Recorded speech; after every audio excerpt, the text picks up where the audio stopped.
आणि लोकशाहीच्या व्यवस्थापनामध्ये मतदार हा राजा आहे लोकशाहीमधला. आज आपण सर्व आमच्या समोर बसलात म्हणून आमच्या या व्यासपीठाची उंची वाढलेली आहे. राज्याचे धडाडीचे उपमुख्यमंत्री, पुणे जिल्ह्याचे पालकमंत्री, आमच्या सर्वांचे सन्मित्र आदरणीय अजितदादा पवार यांच्या स्मृतीला अभिवादन करतो. व्यासपीठावर माझे मित्र भीमाशंकरचे माजी चेअरमन, कृषी उत्पन्न बाजार समितीचे माजी सभापती आणि आता शरदचंद्रजी पवार साहेबांच्या पक्षाचे ते जिल्हा प्रमुख आहेत सन्माननीय देवदत्तजी निकम साहेब, आमचे दुसरे सन्मित्र ज्यांच्याबरोबर आम्ही अनेक वर्ष काम केलंय. जिल्हा परिषद मध्ये त्यांनी वादळी पद्धतीचं काम उभं केलं. या जिल्ह्यामध्ये सर्पदंश होतोय, तो सर्पदंश कमी व्हायला पाहिजे म्हणून एक जिवंत साप घेऊन सीओच्या अंगावर घेऊन गेलेला हा माणूस आहे. याचं नाव आहे सुरेशजी भोर. त्यांची उपस्थिती व्यासपीठावर आहे. आदरणीय आमचे मित्र आदरणीय नितीनजी बालराव.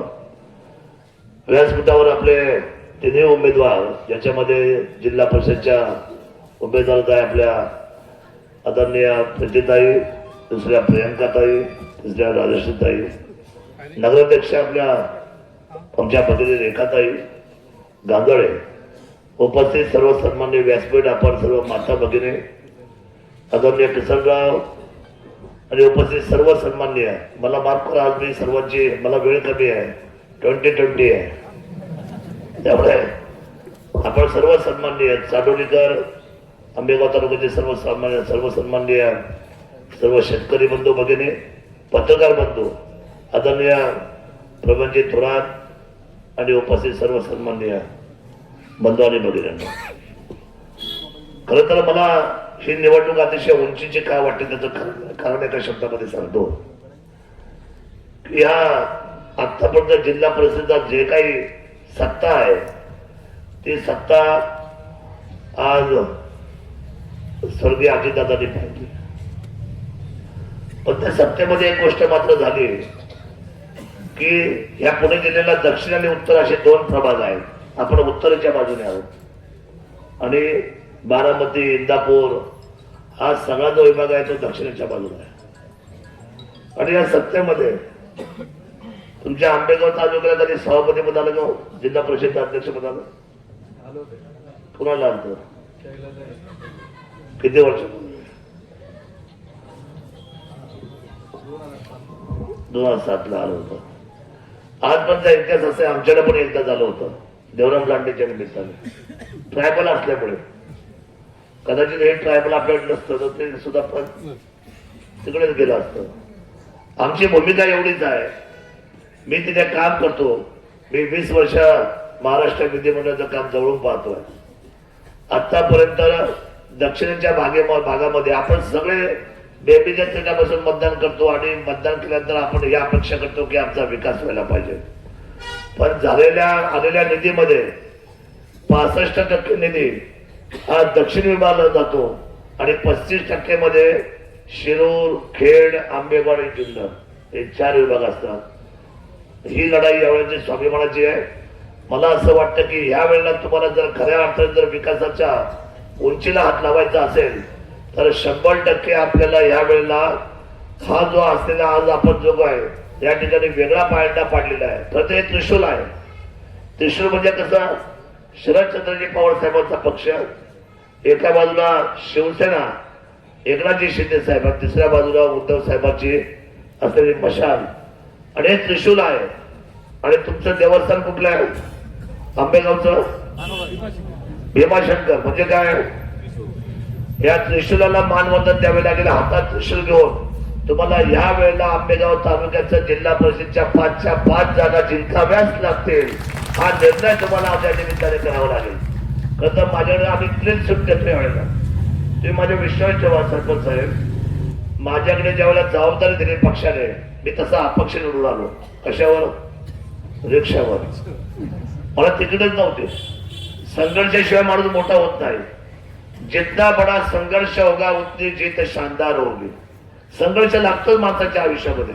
छत्रपती शिवरायांच्या स्वराज्याला काय होतं? संघर्ष होता ना. व त्यांच्या संघर्षामुळे काय झालं? आज 400 वर्षानंतर सुद्धा त्यांचा जय जयकार चालू आहे. हा त्याग आहे.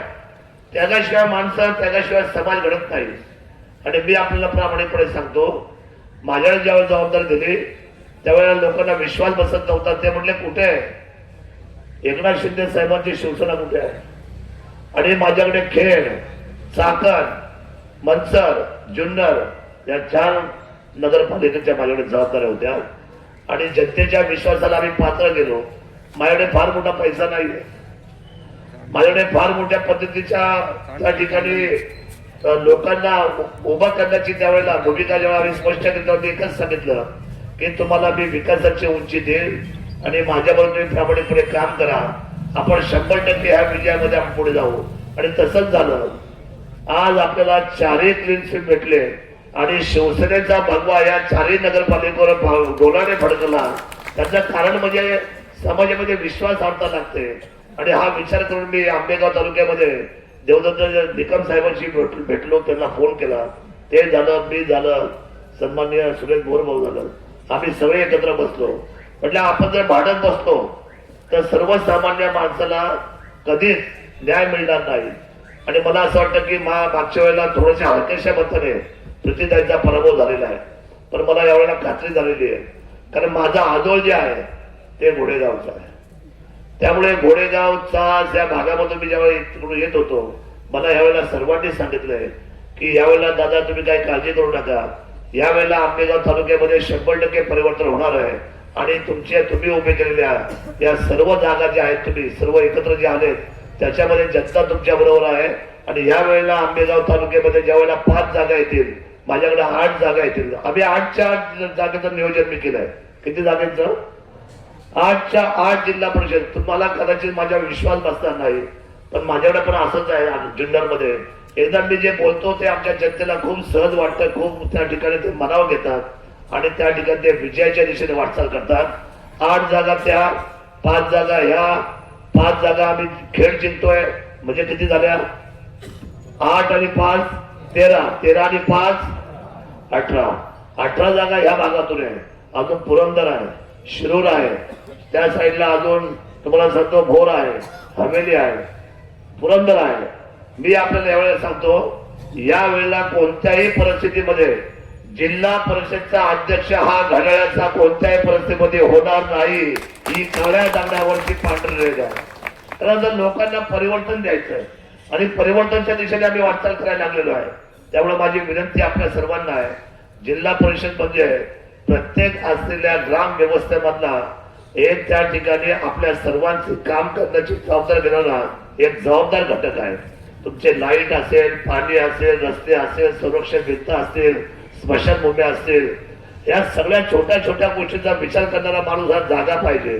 आपल्याकडे जेवढे उमेदवार आपण जे दिले 5 जिल्हा परिषदचे आणि 10 खाली असलेले पंचायत समितीचे, मी आपल्याला सांगतो ही सर्व मंडळी आपल्या सुखदुःखात येणारी आहे, आपल्याला जबाबदारीने विचारणारे आहेत. तुमच्यामध्ये येऊन तुमच्या सुखदुःखामध्ये तुमच्या बरोबरीने सर्व कामामध्ये त्या ठिकाणी आपला प्रभाव पाडणारे आहे आणि आपल्याला सर्वांना या गोष्टीमध्ये न्याय देणारे आहे. मला खात्री झालेली आहे. मी चांडोलीची सभा करायला आज आलो, तर मला सांगितलं गेलं की 8 वाजता आपली सभा संपणार आहे. मी हातातली सभा सोडल्याने घाईघाईने आलो. सचिन भाऊ याच्यासाठी आलो की कधी असं नको वाटायला की आम्ही 3 जण एकत्र आलोय आणि सुरेश भाऊ व्यासपीठावर आहे, देवदत्तजी आहे आणि शरद दादा नाही आहे. मग याच्यासाठी मी आलोय की तुमच्या मनातली जी खात्री आहे ती या त्रिशूलाची खात्री या 5ही असलेल्या जागेला विजयाची उंची देण्यासाठी मी या ठिकाणी प्रमुख पद्धतीने आज मुद्दामून हजर झालेलो आहे. आणि मला खात्री आहे आंबेगावमध्ये हा जर विजय झाला, मी सांगितलं तेव्हा मागाशी आमच्याकडे राम रेपाळे साहेब आले होते, शिवसेनेचे सचिव प्रवीणजी, आणि मी त्यांना सांगितलं की यावेळेला 5ही जागा आंबेगाव तालुका जिंकणार की नाही जिंकणार. बघा तुम्ही, अतिशय घोडेगाव मध्ये देवीदासची परिस्थिती चांगली आहे. तुम्ही गेले पश्चिम भागामध्ये तर ते आमच्या बोरगडच्या त्या संपूर्ण गटामध्ये आंबेगावच्या पश्चिम भागामध्ये बोरघाट अतिशय चांगली परिस्थिती आहे. खाली तुम्ही इकडे आले तर या मधल्या भागामध्ये आता ही आपली परिस्थिती इथली म्हणजे जिल्हा परिषदची आणि पंचायत समिती चांगली आहे. शेजारी असल्यानंतर प्रशांत अभंग यांची सुद्धा परिस्थिती, त्यांच्या उमेदवारांची परिस्थिती चांगली आहे.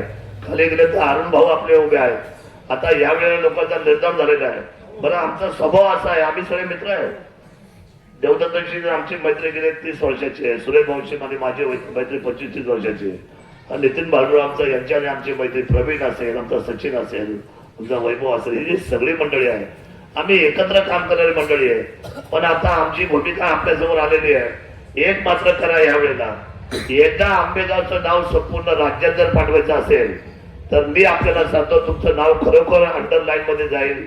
आपण यावेळेला 5च्या 5 जागा आपण सर्वांनी जिंकल्या पाहिजेत आणि महाराष्ट्राच्या तख्तावर एक क्रांतीचा झेंडा फडकला पाहिजे, क्रांतीचा व्हायला पाहिजे. मी भाषणाला उभं राहिलो आणि म्हणलं, इतकं देवदर्शन तुम्ही करून आल्या, काय करणार? त्यातली एक महिला उठली, म्हणली, दादा मला माईक द्या. माईक दिलं जागेवर. ती अशी म्हटली, दादा आम्ही गेलो होतो मोठा देवीला, सगळ्या महिला गेलो, दर्शन घेतलं आणि देवीला सांगितलं, देवी तुझ्या दर्शनाला आलोय यांच्या पैशाने, कुणाच्या घड्याळ्याच्या, पण 90 फेडायला येणार आम्ही शरद दादाच्या नावाने, त्यांना विजय कर, अशा पद्धतीची भावना. आता तसंच आहे तुमचं, आहे ना तसंच? बघा, देवदर्शन घ्या, काय त्यांना द्यायचं, साडी द्यायची, साडी द्यायची, साडी घ्या, अजून काय ते देणारे ते सर्व घ्या. शेवटी त्यांच्या हातातलं जे आहे ना ते त्या सर्वांचे मालक आपण जाऊ. पैसा कुणाचा आहे? सगळा पैसा आपलाच आहे. त्यांनी लाच सोडली तर आपण लाच धरा. कशी धरायची? सर्व घ्यायचं आणि आपली लाच काय सांगते? आपला प्रामाणिकपणा, स्वाभिमान. जायचं आणि कुठे याचं बटन तुतारीचं पहिलं जाऊन दाबायचं. तुम्हाला पुण्य मिळणार, तुम्हाला पुण्य मिळणार. मी तुम्हाला सांगतो, पुण्याचा वाटा असा आहे की सत्कर्माच्या दिशेने जर आपण सत्पात्री दान टाकलं तर तुम्हाला 100% त्या यशाबरोबर तुम्हाला चांगल्या कामाची पोचपावती समाजामध्ये मिळते. आपण उंच पद्धतीचं आणि विचारांचं मतदान करा. आपल्या स्वाभिमानाला आताची लोकशाहीला कीड लागलेली आहे. प्रचंड पैशावरी माणसं खाली येतात, 5,000 घ्या, 10,000 घ्या, 20,000 घ्या. तो आमच्या एखाद्याला काही कमी त्रास दिला का? किती पैसा होतला असेल? आम्ही फक्त एकच करायचं, त्यांनी पैसे वाटून गेले का आम्ही जाऊन पाया पडायचं. आमचं एवढंच भांडवल होतं. मी स्वतः होतं पाया पडत, त्यांना विचार, सगळे वॉर्ड गेले मी. तेवढ्यावर तुम्ही आमदार आहे, आमच्याकडे पाया पडतो. आता काय करू? महात्मा गांधी तुमच्या समोर. हा महात्मा गांधी जर थांबवायचा असेल तर तुमच्या चरणाला आमचं डोकं लागलंच पाहिजे ना. प्रत्येक चरणावर, प्रत्येक पायावर आम्ही डोकं टेकवलं. ते आमच्या भगिनीने टेकवलं. दत्ताने पायात चप्पल नाही ठेवली. आम्ही अतिशय प्राणपणाने लढलो आणि शेवटी विजय या भगव्या ध्वजाचा झाला आपल्या सर्वांच्या आशीर्वादाने. आणि नगरपालिकेवर मात्र उजवी मिळाली. ही परिवर्तनाची असलेली शुभ संकेत आहे. मला खात्री आहे, आंबेगाव तालुक्यामध्ये 5च्या 5 जागा द्याल ना तुम्ही?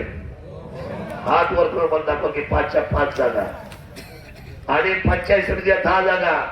सभापती सुद्धा आपला आणि जिल्हा परिषद सुद्धा झेंडा आपलाच फडकला पाहिजे, एवढी विनंती करतो आणि थांबतो. जय हिंद, जय महाराष्ट्र, जय शिवराय.